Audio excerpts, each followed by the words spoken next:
खुशियां घर से आती हैं और घर पर खुशियां बच्चों से आती हैं। जिस घर में बच्चे नहीं होते वहाँ खुशियां अधूरी रह जाती हैं। जी हाँ, आजकल की भागदौड़ भरी जिंदगी में लोग सिर्फ पैसा, स्टेटस के लिए ही परेशान रहते हैं, जिसमें एक समय ऐसा आता है जब पैसा तो होता है पर घर में बच्चे की किलकारियां नहीं गूंजती, जिसके समाधान के लिए लोग बड़े बड़े हॉस्पिटल्स के चक्कर लगाते हैं और महंगी से महंगी दवाइयां लेते हैं, जिसका नतीजा साइड इफेक्ट। लेकिन दोस्तों, आयुर्वेद भारत की प्राचीन चिकित्सा पद्धति, जिसे अब विदेशी भी अपना रहे हैं।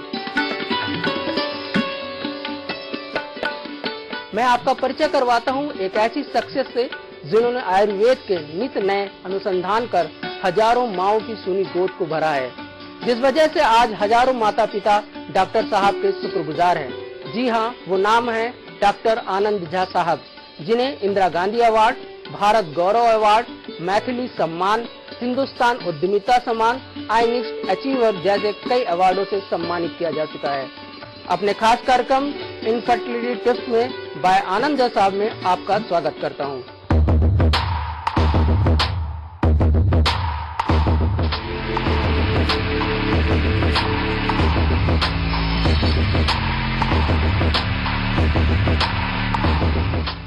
डॉक्टर साहब, आपका इस कार्यक्रम में बहुत बहुत स्वागत है। डॉक्टर साहब, सबसे पहले तो हम आपसे ये बात जानना चाहेंगे कि आयुर्वेदिक चिकित्सा कितनी कारगर है आज की मॉडर्न लाइफस्टाइल। सबसे पहले बताना चाहूंगा कि आयुर्वेद में ये 300 से 400 साल पुरानी पद्धति है।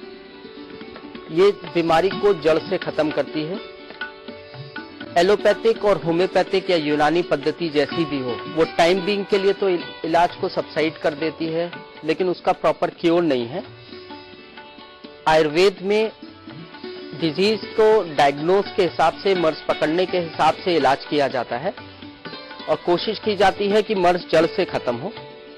मैं एक उदाहरण देना चाहूंगा, जैसे लीवर डिसऑर्डर्स में अमूमन एलोपैथिक साइंस, होम्योपैथिक या यूनानी साइंस वाले डॉक्टर आयुर्वेद की शरण में आके लीवर की कुछ आयुर्वेदिक प्रिपरेशन को पीसते हैं। ये जीता जाता नमूना है कि आयुर्वेद में हर बीमारी का जड़ से पूर्णता निवारण है। डॉक्टर साहब, हम आपसे ये बात पूछना चाहेंगे कि महिलाओं में बांझपन जो होता है उसके मुख्य कारण क्या होते हैं। देखिए, मैं आपको बताना चाहूंगा, महिलाओं में मुख्यतः 7-8 तरीके के मुख्य कारण बताए गए हैं जो बांझपन या इनफर्टिलिटी को लीड करते हैं। सबसे पहले माहवारी अनियमित होना, जिसे आम भाषा में एबनॉर्मलिटी ऑफ मेंसेस बोलते हैं। ये दो चीजों की कमी के कारण होती है। जब बच्चेदानी में प्रॉपर हार्मोन्स नहीं बनते, एक हार्मोन होता है जिसे मेडिकल भाषा में FSH या फॉलिकल स्टिमुलेटिंग हार्मोन बोलते हैं, जो मासिक दम बनने की प्रक्रिया करता है। दूसरा हार्मोन होता है LH, जिसे ल्यूटेनाइजिंग हार्मोन बोलते हैं, कि मासिक दम बने, जिसे मेडिकल भाषा में एंडोमेट्रियोसिस बोलते हैं, उसकी प्रॉपर परत रप्चर हो और टाइम से मासिक दम हो। जब ये प्रॉपर नहीं होते तो हार्मोनल इम्बैलेंस के कारण मासिक में अनियमितता आती है, जो आगे चल के किसी भी प्रकार की गांठ का, किसी भी प्रकार की सिस्ट का, किसी भी प्रकार की फाइब्रॉइड का रूप लेती है, जो कि आगे चल के ट्यूमर या कैंसर को भी बिगाड़ देती है। सेकेंडली मेन कॉज बोला गया है कि जब शरीर में बच्चेदानी में अंडे बनने की प्रक्रिया नहीं होती, जिसे मेडिकल भाषा में PCOD टर्म किया गया है। इसमें बेसिकली अंडे औरतों में बनते हैं तो अंडे का साइज नहीं बढ़ता है या अंडे फूटते नहीं हैं। ये भी आजकल बहुत सी दिक्कतें सामने आ रही हैं औरतों में। इसी प्रकार से बोलना चाहूंगा तीसरे तरीके की जो सबसे बड़ी दिक्कतें हैं कि फैलोपियन ट्यूब की ब्लॉकेज के केसेस 100 में से 60% औरतों में सामने आ रहे हैं। ये दो चीजों की कमी वगैरह के कारण हो सकता है, या बच्चेदानी में कोई इन्फेक्शन हो, या टीवी वगैरह की शिकायत हो बच्चेदानी की, या ट्यूमर का रूप हो। जैसा मैंने पहले आपको बोला था कि मेंसेस जब एबनॉर्मलिटी होती है या मेंसेस अनियमित होता है तो गांठ का रूप ले लेता है। इसी प्रकार के अनेकों कारण हैं जो बांझपन को लीड करते हैं। डॉक्टर साहब, इस जगह में अभी आप मेंसेस की बात कर रहे थे तो मेंसेस को लेकर मेरे दिमाग में क्वेश्चन आया कि आजकल काफी बार ये सुना जाता है कि आजकल के जो यूथ है, मोस्टली अगर वो 18 से जो है ना 24 की एज के जो है ना जो बच्चे हैं, जो लड़कियां हैं, उनमें मेंसेस को लेकर काफी अनियमितताएं रहती हैं। तो अनियमितताओं का आप मुख्य कारण क्या मानते हैं? क्यों होगा? ये मॉडर्न लाइफस्टाइल की वजह है या क्या है? आप बिल्कुल सही कह रहे हैं। मुख्यतः जब शरीर में प्रॉपर हार्मोन्स नहीं बनते तो मासिक से संबंधित दिक्कत आती है। एक उदाहरण देना चाहूंगा मैं। न्यूली मैरिड कपल्स कोई भी नहीं चाहते कि प्रेगनेंसी तुरंत हो जाए, और टाइम बीइंग के लिए वो अपने सेक्सुअली प्लेजर के लिए, सेटिस्फेक्शन ऑफ सेक्सुअली लाइफ के लिए वो कुछ आजकल आर्टिफिशियल स्टेरॉइड्स चली है, जिसे आम भाषा में मैं कोई प्रोडक्ट का नाम नहीं लूंगा, जो टाइम बीइंग के लिए कि प्रेगनेंसी कंसीव ना हो, और वो विदाउट प्रिकॉशन जैसे यूज करते हैं रिलेशन वगैरह बनाने में, तो मासिक धर्म में दिक्कत आती है। और आगे चल के जैसा पहले मैंने बोला था कि गांठ बढ़ जाती है या सिस्ट बन जाता है, फाइब्रॉइड बन जाता है, जो आगे चल के प्रेगनेंसी में बहुत दिक्कत देता है। नहीं डॉक्टर साहब, जब एक सवाल मेरे मन में ये भी आता है कि जो लाइफस्टाइल है या जो खाना पीना है वो भी कहीं न कहीं इसका बहुत बड़ा कारण है। जो आजकल जो यूथ है वो जंक फूड का ज्यादा इस्तेमाल करते हैं, जिसकी वजह से भी जो है ना ये मेंसेस में प्रॉब्लम आती है, ऐसा मैंने सुना है। आपका क्या कहना है? बिल्कुल आप सही कह रहे हैं। जंक फूड आजकल 100 में से 80% लेडीजें पसंद करती हैं, जो कि आगे चल के ओबेसिटी यानी मोटापा हो गया, आगे चल के हार्मोन्स में गड़बड़ी हो गई, या बॉडी की टोन अप नहीं रहती मसल्स, जो आगे चल के अदर्स वेज में इनफर्टिलिटी का रूप लेती है। डॉक्टर वही फेलोपियन ट्यूब की आप बात कर रहे थे, फेलोपियन ट्यूब, तो फेलोपियन जो ट्यूब होता है वो क्या होता है, और उसके ब्लॉकेज, क्योंकि आम जो हमारा दर्शक है वो इस बात से शायद परिचित ना हो, तो हम उसको ये रूबरू इसको बताना, उनको बताना जरूरी समझते हैं कि फेलोपियन ट्यूब होता क्या है और उसके ब्लॉकेज के मुख्य कारण क्या होते हैं, किस तरीके से उसमें ब्लॉकेज आ जाते हैं। फेलोपियन ट्यूब बेसिकली बच्चेदानी का ऊपरी सिरा होता है। जब हस्बैंड वाइफ रिलेशन बनाते हैं तो जो स्पर्म इजैकुलेट होते हैं मर्दों से या आदमियों से, जो शुक्राणु बोलते हैं, जब तक वो फेलोपियन ट्यूब के कोने तक यानी उसके मुख या सिरे पे बोलते हैं हिंदी में, जब तक वहां नहीं प्रॉपर होता तब तक ओवम के साथ जब वो नहीं मिलता है, जब शुक्राणु और बीज नहीं मिलते हैं तो प्रेगनेंसी में दिक्कत आती है। फेलोपियन ट्यूब मेन जगह है जहां पे प्रेगनेंसी कंसीव होती है। फेलोपियन ट्यूब 3 तरीके की ब्लॉकेज मेनली होती है औरतों में। पहली ब्लॉकेज होती है कॉर्नियल, जिसे आम भाषा में मुख का द्वार बंद कहते हैं। दूसरी कॉज होती है फिमरल ब्लॉकेज बोलते हैं, ये मुख्य द्वार से एंड के मार्ग के बीच का मार्ग होता है। और थर्ड होती है ब्लॉकेज, जो बिल्कुल कोने यानी सिरे पे ब्लॉकेज होती है, जिस कारण जो शुक्राणु अंदर ओवम से मिलने चाहिए, कोने पे जाने चाहिए, जब तक वो नहीं पहुंचते तब तक कंसीव करने का कोई भी सवाल नहीं होता है। डॉक्टर साहब, एक सवाल यहाँ पे जहन में ये उठता है कि फेलोपियन ट्यूब में इन्फेक्शंस के क्या कारण होते हैं और इन इन्फेक्शन को किस तरीके से खत्म किया जा सकता है? आयुर्वेद में इसका क्या है? सबसे पहले आयुर्वेद में हम लोग मर्स पकड़ते हैं कि फेलोपियन ट्यूब अगर ब्लॉक है तो वो क्यों है। इसमें कुछ इन्वेस्टिगेशन या कुछ जांचें कराई जाती हैं। फॉर एग्जाम्पल एक जांच होती है मेडिकली प्रूफ के हिसाब से, जिसे टॉस टेस्ट बोलते हैं। इसमें हम वायरस देखते हैं कि साइटोमेगाला वायरस या आईजीएम आईजीजी का रेशियो कितना है, जिस कारण कुछ गंदा मार्ग जमा है बच्चेदानी के फेलोपियन ट्यूब के मार्ग पे, जो अवरोध पैदा कर रहा है, या आम भाषा में रुबेला वायरस बोलते हैं। या दूसरा कारण होता है जब शरीर में बच्चेदानी में ट्यूबरकुलोसिस यानी टीबी की शिकायत होती है, तो भी गंदे पानी के रूप में वो ब्लॉकेज ऑफ फेलोपियन ट्यूब करती है, जो आगे चल के अनेकों प्रकार के इन्फेक्शन लीड करके इनफर्टिलिटी को दावत देती है। डॉक्टर साहब, हम आपसे जानना चाहेंगे, आजकल के जो लोग हैं अभी तक एलोपैथी और होम्योपैथी पे पूरा विश्वास करते थे, लेकिन अब हम देख रहे हैं लोग आयुर्वेद को लेकर ज्यादा जागरूक हो गए हैं। इतना हाईटेक जमाना है, बट आयुर्वेद की तरफ दोबारा से लोग जो है ना उसकी तरफ जा रहे हैं। इसका कारण आप क्या मानते हैं? मैंने पहले भी बोला आपको, इसका मेन कॉज है कि जब इनफर्टिलिटी या किसी भी हम डिजीज को देखें, बुखार भी है तो अगर कोई प्रोडक्ट दिया जाता है एलोपैथिक, मैं नाम नहीं लेना चाहूंगा जैसे मैंने पहले बोला, वो टाइम बीइंग के लिए तो उस मर्ज को दबा देता है, लेकिन विथ रूट यानी जड़ से उसको खत्म सिर्फ और सिर्फ आयुर्वेद साइंस करती है। डॉक्टर साहब, यहाँ पे एक सवाल उठता है, महिलाओं में ओव्यूलेशन ना होने, ओव्यूलेशन जो होता है वो ना होने के कारण क्या होता है? शरीर में एक हार्मोन होता है जिसे मेडिकल भाषा में एंटी मलेरियन हार्मोन बोलते हैं। जब ये प्रॉपर सेक्रीट नहीं होता, यानी जब ये प्रॉपर काम नहीं करता है, तो अंडे बनने की जो प्रक्रिया होती है, जिसे मेडिकल भाषा में ओवुलेशन साइकिल कहते हैं, वो कहीं ना कहीं गड़बड़ाती है। चाहे वो बच्चेदानी में इन्फेक्शन के कारण हो, चाहे वो एएमएच का लेवल कम होने के कारण हो, या कभी कभी किसी औरतों में एएमएच का लेवल बढ़ने से भी अगर अंडे बनते हैं तो अंडे गुच्छों में आते हैं और वो रप्चर ना होके कोई सिस्ट का फॉर्म ले लेते हैं, या कंसीविंग में दिक्कत आती है। और साथ में ये भी सवाल उठता है कि किन चीजों से महिलाओं में ओव्यूलेशन का खतरा बढ़ जाता है? इसमें सबसे पहले हम बताना चाहेंगे कि जो गर्भ निरोधक दवाइयां आती हैं, मैं नाम नहीं लूंगा किसी का, वो आगे चल के हार्मोन्स डिस्टर्ब करती है। जो हार्मोन्स बच्चेदानी को ताकत देते हैं, बच्चेदानी को वीर अंदर खींचते हैं फैलोपियन ट्यूब के कोने तक पहुंचाने के लिए और ओवुलेशन कराने के लिए, जैसे AMH हो गया, प्रोलैक्टिन हो गया, T3, T4, TSH हार्मोन्स हो गए, जो बेसिकली यूट्रस को ताकत देता है कि ओवुलेशन हो, अंडे बने, अंडे बढ़े और प्रॉपर तरीके से फूटे, वही नॉर्मली 12वें से 16वें दिन के बीच, ताकि कंसीविंग में कोई भी दिक्कत ना आए। डॉक्टर साहब, फैलोपियन ट्यूब में जो ब्लॉकेज हो जाते हैं, इसको उपचार किस तरीके से किया जाता है? देखिए, एलोपैथिक साइंस में आज तक ऐसी कोई दवाई नहीं बनी जो फैलोपियन ट्यूब को खोल सके। उनमें एक सर्टनली एक प्रोसीजर होता है, लेप्रोस्कोपी। ये एक विधि है, कोशिश की जाती है कि बच्चेदानी को साफ कर दिया जाए और फैलोपियन ट्यूब को खोलने का एक प्रयास है। इसका आज की तारीख तक सिर्फ 20 से 30% का रेशियो है। आयुर्वेदिक साइंस में इसका 80 to 90% का रेशियो है। हम लोग कुछ मेडिकेशन चलाते हैं जो बच्चेदानी को ताकत देते हैं, हम कुछ मेडिसिन चलाते हैं जो फैलोपियन ट्यूब में जो गंदगी है, जो गंदे पानी के तौर पे है, उसको साफ करते हैं और प्राकृतिक तरीके से जो नॉर्मलाइज एंडोमेट्रियोसिस होती है, यानी जो मासिक दम बनने की विधि होती है वो हो, प्राकृतिक तरीके से जो अंडे बनने की विधि होती है जिसे ओवुलेशन साइकिल कहते हैं वो हो, प्राकृतिक तरीके से जो फैलोपियन ट्यूब में स्पर्म को अंदर जाने का रास्ता है वो हो, प्राकृतिक तरीके से जो normalise sexual desire of lady और फीमेल का है वो हो, ताकि कंसीविंग में कोई दिक्कत ना आए। डॉक्टर साहब, एक टर्म है, मतलब वो सुना जाता है आजकल, PCOD। तो ये PCOD क्या है?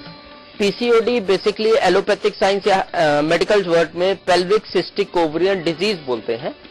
जो औरतें या लेडीजें या लड़कियां शुरुआत में शादी के बाद कुछ गर्भ निरोधक दवाइयां लेती हैं, तो वो आगे चल के हार्मोन्स डिस्टर्ब करता है। जैसे मैंने पहले भी आपको मेंशन किया था, एक हार्मोन होता है जिसे एंटी मलेरियन हार्मोन या AMH बोलते हैं। जब वो प्रॉपर सेक्रेट नहीं होता तो अंडे बनते तो हैं औरतों में, या अंडे बने, अंडे बढ़े, लेकिन अंडे फूटते नहीं है। या दूसरा कारण होता है PCOD में जब मासिक दम की अनियमितता आती है, बिना किसी एलोपैथिक दवाई या बिना किसी स्टेरॉइड के मासिक नहीं होता। आपने सुना होगा आजकल कि यार मासिक दम बिना दवाई के सहारे नहीं होता, 2-4 महीने हो जाते हैं, पेट में भारीपन हो जाता है, आंखों के नीचे कालापन हो जाता है, टमी निकलती है, ब्रेस्ट में भारीपन हो जाता है, इनफर्टिलिटी को लीड करती है, मासिक में अनियमितता आती है। इसे ही PCOD का टर्म दिया गया है। इसका एलोपैथिक में कुछ रेजिस्ट्रॉन या मैं फिर कहूंगा कोई सॉल्ट का नाम नहीं लूंगा, वो टाइम बीइंग के लिए तो ठीक है कि भाई मासिक दम हो जाए, बच्चेदानी में खालीपन हो जाए, टमी ना निकले, पेट में भारीपन ना हो लोअर एब्डोमेन में, लेकिन आयुर्वेद में इसका प्रॉपर इलाज है। 6 महीने से 1 साल में PCOD को हम लोग जड़ से खत्म करते हैं और 1 साल के अंदर हम पूरी कोशिश करते हैं कि भगवान आपकी और हमारे साथ हो और कंसीव जरूर हो। डॉक्टर साहब, वैसे तो आपने मतलब कई माता पिता की गोदों को भरा है, जो ना उनकी सोने जीवन पे एक बच्चे को लाया है, लेकिन कई बार क्या ऐसी स्थितियां भी आती हैं जब आप मतलब कुछ नहीं कर सकते या वहाँ पे कुछ हो ही नहीं सकता किसी के? क्या ऐसा कभी केस सामने आया है, तब भी आपने प्रयास किया और वो हो गया, और जो हर जगह से निराश हुआ हो, जो कपल आपके पास आया और वो जो है ना बच्चे से मतलब उसमें खुशियां से भर गया उनका जीवन? देखिए, आयुर्वेद में जो कोई भी इलाज कराता है, सबसे पहले मैं बताना चाहूंगा, वो हर जगह से हार के आता है। बड़े बड़े अस्पतालों में आजकल जो नई तकनीक चली है, IUI, IVF, test tube baby, इन सब प्रोसीजरों को करा के आता है। जब वो प्रॉपर सक्सेस नहीं होते तो वो आयुर्वेद की तरफ रुख करते हैं। सेकेंडली मैं बताना चाहूंगा कि मेरे पास मेरी क्लिनिक में आयुर्वेद में रामबाण इलाज है फैलोपियन ट्यूब ओपन करने का, खासतौर से अगर उसकी ब्लॉकेज कॉर्नियल हो। एलोपैथिक में लेप्रो के सिवाय कोई और विधि नहीं है जो फैलोपियन ट्यूब को ओपन कर सके। हमारे आयुर्वेद साइंस में रामबाण दवाइयां हैं जो फैलोपियन ट्यूब को ओपन करती हैं, बट इट टेक्स टाइम। वो कहते हैं कि इंतजार का फल मीठा होता है। हमने हजारों मरीज ठीक किए हैं, जिनमें बड़े बड़े अस्पतालों से, मैं नाम नहीं लूंगा किसी का, बड़े बड़े IUI, IVF 3-4 बार टेस्ट ट्यूब बेबी का प्रोसेस तक कराया, लाखों रुपए खर्चे कर दिए। वो लोग दूर से आए, परेशान हैं, मिसेस सुसाइड की नौबत में आ गई हैं। हमने वो आया, हमने वो प्रूफ किया, जिसे मीडिया ने भी बहुत सराहा है। हाँ, मैंने पिछले दिनों एक बात देखी थी, एक कपल के बारे में सुना था जिनको शादी के 15 साल हो चुके थे और उनके बच्चे नहीं थे। उन्होंने आपसे संपर्क किया और उनके जीवन में बच्चे आए, तो आप बताएंगे उनके बारे में कुछ क्या? देखिए, ये सब चीजें बड़ी सीक्रेसी की होती हैं। हम किसी का नाम नहीं एक्सपोज कर सकते, हम किसी की पास्ट हिस्ट्री या प्रेजेंट हिस्ट्री या फ्यूचर के बारे में नहीं बताना चाहेंगे। ये सब डॉक्टर और पेशेंट के बीच एक रिलेशन मेंटेन करने का होता है हमारे मेडिकल एथिक्स में, क्योंकि बहुत से कारण होते हैं। कभी कभी ऐसे मरीजें सामने आते हैं कि जैसे सारी रिपोर्ट्स नॉर्मल होने के बाद भी प्रेगनेंसी नहीं होती। उसमें काउंसलिंग करके हम लोग मैरिज काउंसलिंग करते हैं, हम लोग कोशिश करते हैं कि मर्ज पकड़ें, और कहीं कहीं सिर्फ इतनी सी बात सामने आती है कि सारी रिपोर्ट्स नॉर्मल हैं हस्बैंड की, उनकी शुक्राणु की संख्या अच्छी है, शुक्राणु में तेजी अच्छी है, सेकेंडली फीमेल में ओवुलेशन हो रहा है, ऊपर वाले के अंडे बन रहे हैं, फेलोपियन ट्यूब खुली है, किसी भी प्रकार का बच्चेदानी में इन्फेक्शन नहीं है, फिर भी बच्चा क्यों नहीं आया। हमने पेशेंटों से बात की, हमने आधे से 1 घंटा काउंसलिंग की, तो पता लगा कि फीमेल डिस्चार्ज नहीं होती है at the time of coitus या सेक्सुअल रिलेशन के टाइम, और मेल जल्दी डिस्चार्ज हो जाता है, जिस कारण भी जब तक सीमेन और ओवम, जैसे मैंने पहले प्रोग्राम में बोला था आपको, जब तक शुक्राणु और बीज यानी शुक्राणु और आर्तव दोनों कंबाइन नहीं होंगे, प्रेगनेंसी का सवाल नहीं होता है। डॉक्टर साहब, यहाँ पे एक अच्छी बात बताई आपने बिल्कुल सही बताया। मैं ये जानना चाहता हूँ कि आज की जो मॉडर्न लाइफ स्टाइल है, उस मॉडर्न लाइफ स्टाइल में मोस्टली ये देखने को मिलता है कि वो चाहे मेल हो या फीमेल हो, मैं फीमेल्स के बारे में तो नहीं कहूँगा, लेकिन मेल्स ज्यादातर किसी न किसी नशे का शिकार रहते हैं, तो क्या ये भी एक बहुत बड़ा कारण है इसका? बिल्कुल सही कह रहे हैं आप। बियर, एल्कोहल, सिगरेट, ये सब चीजें स्वास्थ्य के लिए हानिकारक है। आदमी कुछ टाइम बीइंग को मेंटली रिलैक्सेशन के लिए कि यार ऑफिस में काम ज्यादा हुआ, आज बॉस ने ये कह दिया, स्ट्रेस ज्यादा हो गया है, नींद नहीं आ रही है, मिसेस से झगड़ा हो गया, वो टाइम बीइंग के लिए कुछ नार्कोटिक्स ड्रग ले लेते हैं, जिसे आम भाषा में लोग बियर बोलते हैं, एल्कोहल बोलते हैं, स्मोकिंग बोलते हैं, जो कि आगे चल के शुक्राणु की संख्या को कम करता है। हमारे पास प्रूव्ड है कि जो सिगरेट डेली में कम से कम 5 से 7 पीता है, उसकी स्पर्म काउंट एक आम नॉर्मल हेल्दी पर्सन से भी 30 से 40% कमी आती है, उनकी शुक्राणु में तेजी नहीं होती, जिसे आम भाषा में स्पर्म मोटिलिटी बोलते हैं, कि वो यूट्रस के फेलोपियन ट्यूब तक रुके, जिस कारण भी प्रेगनेंसी में दिक्कत आती है। मैं एक चीज बताना चाहूंगा कि मेलों के शौक तो ये हो गए कि वो अल्कोहल, बियर या स्मोकिंग करते हैं। फीमेल की सबसे बड़ी इनफर्टिलिटी का रीजन लास्ट 10-15 ईयर्स से ये सामने आ रहा है कि आपने गौर किया होगा, जो हस्बैंड वाइफ होते हैं कि हस्बैंड ऑफिस से लौट के आया, खाना खाया, लेटे बेड पे, तो सबसे पहले हस्बैंड से बात करने से पहले लेडी व्हाट्सएप पे स्टेटस डालती है, वो फेसबुक में स्टेटस अपलोड करती है, सब फ्रेंड्स को गुड नाइट बोलती है, अपने बगल में मोबाइल रख के सोती है। ये भी एक बहुत बड़ा कॉज है, क्योंकि इसमें जो इंफ्रारेडिव रेज आती हैं, जो आगे चल के इनफर्टिलिटी या शरीर में प्रॉपर हार्मोन्स को डिस्टर्ब करती हैं। अमेरिका में भी बहुत सर्वे हुए थे, आपने पढ़ा होगा पेपरों में, आप लोग मीडिया में देखते होंगे कि लोगों को सावधानी दी गई है कि अपने मेल को खासतौर से बोला गया था कि ये प्रूव है, एक इन्वेंशन है या आविष्कार किया गया था कि जो बंदा अपने हार्ट के पास अगर मोबाइल को ज्यादा रखता है, उसकी जो इंफ्रारेडिव रेज हैं वो बेसिकली हार्ट डिसऑर्डर्स को ज्यादा करती हैं, उसको हार्ट अटैक के चांसेस एक नॉर्मल बंदे से ज्यादा 80% ज्यादा आया, ये प्रूव है, मैं शो कर सकता हूं आपको। सेकेंडली, इसी प्रकार जो लेडीजें जीन्स टाइट वगैरह पहनती हैं और यहाँ पे मोबाइल रखती हैं, जेब वगैरह में रखती हैं, वो भी आगे चल के हार्मोन्स को डिस्टर्ब करती हैं और इनफर्टिलिटी को लीड करती हैं। मेल जो मोबाइल आजकल नए नए तरीके के चले हैं, मोबाइल अगर जेब में रखते हैं और अगर कोई बंदा 12 से 10 घंटे मोबाइल कान में यूज करता है, एक नॉर्मल सी बात है, उसको कुछ कम सुनाई देना पड़ जाता है। मेरी पर्सनली सलाह है लेडीजों को, जेंट्स को, कि मोबाइल का इस्तेमाल कम से कम करें, अपनी जेब में ना रखें, अपने बेड पे ना रखें, क्योंकि ये आगे चल के सेक्सुअल डिसऑर्डर को भी पैदा करता है, हस्बैंड वाइफ में दूरी पैदा करता है, और सबसे बड़ी बात इनफर्टिलिटी को लीड करता है। हम अपने दर्शकों को यहाँ पर ये बात जरूर बताना चाहेंगे कि डॉक्टर साहब ने अभी एक बहुत ही इम्पोर्टेंट बात बताई है कि जो हमारे गैजेट्स हैं वो हमारे लिए कितने हार्मफुल हैं। ये इतने हार्मफुल हैं कि आपको जो ना आने वाले फ्यूचर में बहुत ज्यादा दिक्कत दे सकते हैं। तो डॉक्टर साहब ने ये जो बात बताई है, मैं अपने सारे तमाम दर्शकों को ये जरूर बताना चाहूंगा कि मोबाइल फोन से दूर रहें, उसे अपने बेड पर कतई न रखें, अपनी जेब में न रखें और कम से कम इस्तेमाल करें। डॉक्टर साहब, मैं बिल्कुल सही बोल रहा हूँ ना? बताइए। बिल्कुल सही कह रहे हैं आप बिल्कुल सही कह रहे हैं। तो डॉक्टर साहब, बस यही चीजें है ना, ये जो चीजें हैं ये बहुत इंपॉर्टेंट है, क्योंकि आज का जो यूथ है या आज का जो लाइफ स्टाइल है उसमें ये चीजें बिल्कुल ऐसे हैं जैसे हम पानी के बिना नहीं रह सकते, हम ऑक्सीजन के बिना नहीं रह सकते। ये चीज वो हो गई है। तो इनसे दूर रहने का क्या उपाय है, ये आप बताइए। आज की इस भाग दौड़ वाली जिंदगी में मोबाइल नो डाउट एक जरूरी साधन बना है। मेरा सिर्फ एक चीज कहना है कि उसको अपने बॉडी के किसी भी पर्टिकुलरी पॉइंट पे टच ना करके अपने हाथों में पकड़ें, अपने पास कोई बैग लेके चलें जिसमें वो कैरी करें, और रात 10-11 बजे के बाद बेड पे तो बिल्कुल ना रखें। नहीं, बिल्कुल बहुत अच्छी सलाह है डॉक्टर साहब की, और हमारे तमाम दर्शकों के लिए सलाह है कि डॉक्टर साहब ने जो अभी भी बताया उस चीज को ध्यान में रखें ताकि आपका जीवन सुखमय हो। डॉक्टर साहब एक चीज मैं आज तक देख रहा हूँ, ज्यादातर ये महसूस हो रहा है कि कई कपल जो बहुत ज्यादा परेशान हो जाते हैं, उनको कहीं कोई सहारा नहीं मिलता, तो हम देखते हैं कि वो फिर टेस्ट ट्यूब बेबी की तरफ जो है ना की तरफ खींचे चले जाते हैं। कितने टेस्ट ट्यूब बेबी सेंटर्स आजकल खुल गए हैं, तो आपका इसमें आयुर्वेद में क्या इसका कोई इलाज नहीं है?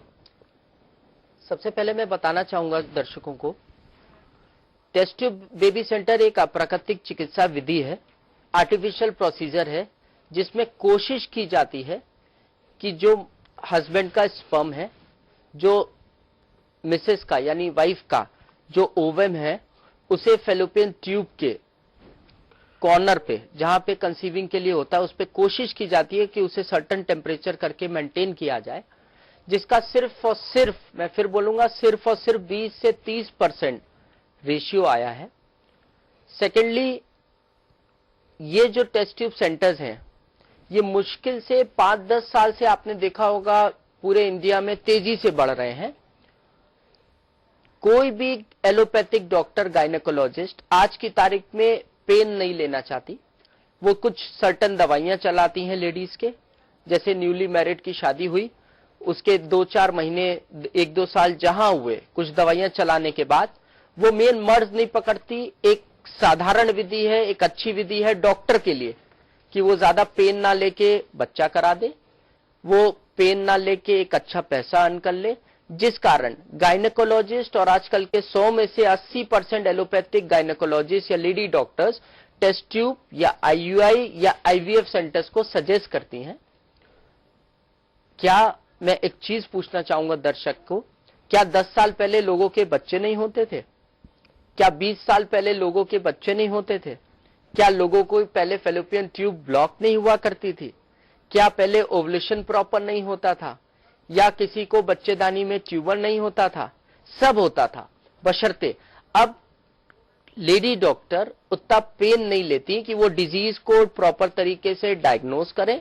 लेडी डॉक्टर पेन नहीं लेती कि वो पेशेंट पे कंसंट्रेट करके उसके मर्ज के अकॉर्डिंगली दवाइयां चलाए, क्योंकि एलोपैथिक साइंस में एक विड्रॉ और है इनफर्टिलिटी को लेके कि टॉर्च टेस्ट की मैं एग्जांपल देना चाहूंगा। जो इन्फेक्शन की जांच मैंने बोली थी टॉर्च टेस्ट की, उसका एलोपैथिक साइंस में कोई भी इलाज आज तक नहीं बना है। वो टाइम बीइंग के लिए रुबेला वायरस की वैक्सीनेशन करा देते हैं, अंडा ना फूटे तो एक इंजेक्शन लगा देते हैं और कोशिश करते हैं अप्राकृतिक तरीके से कि ओवुलेशन हो और प्रेगनेंसी कंसीव हो। आयुर्वेद में मैं साफ साफ बताना चाहूंगा कि हम लोग प्राकृतिक तरीके से कंसीव कराते हैं।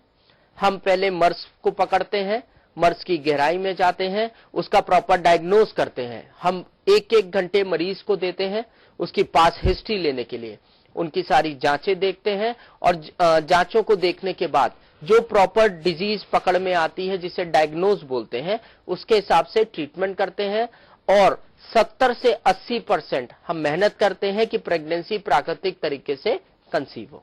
डॉक्टर साहब एक क्वेश्चन यहाँ पे मैं ये पूछना चाहूंगा कि आजकल ज्यादातर ये सुनते हैं कि बच्चेदानी की टीवी हो गई, बच्चेदानी में टीवी हो गई, तो और लोग एलोपैथी की तरफ भागते हैं, डॉक्टर्स की तरफ भागते हैं, एलोपैथिक डॉक्टर्स की तरफ, ताकि उनको ये छुटकारा मिल जाए, लेकिन कई बार नहीं मिलता।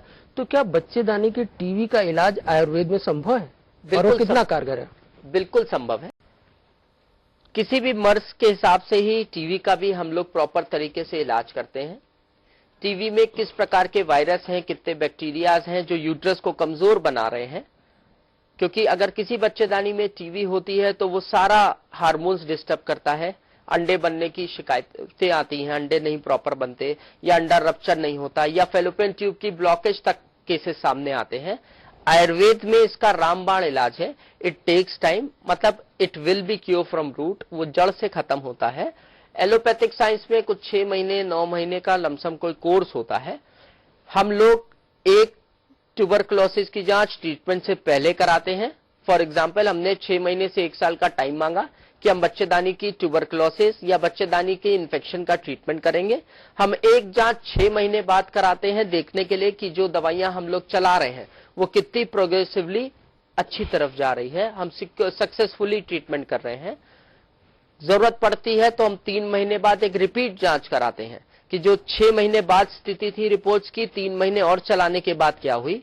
और खुदा न खास्ता अगर थोड़े बहुत वायरस होते हैं तो हम पेशेंट से 2-3 महीने का टाइम और मांगते हैं। 6 महीने से 1 साल में ट्यूबरकुलोसिस विथ रूट खत्म होती है, क्योंकि आयुर्वेद में ही जड़ से निवारण है किसी भी मर्ज का। मैं फिर बोलूंगा, आयुर्वेद में जड़ से निवारण है किसी भी मर्ज का।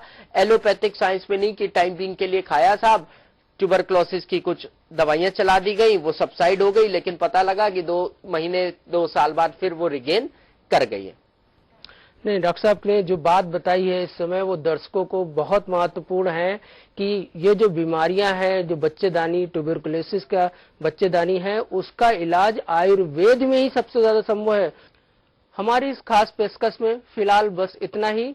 आप लगातार देखते रहिए इनफर्टिलिटी टिप्स बाय डॉक्टर आनंद साहब।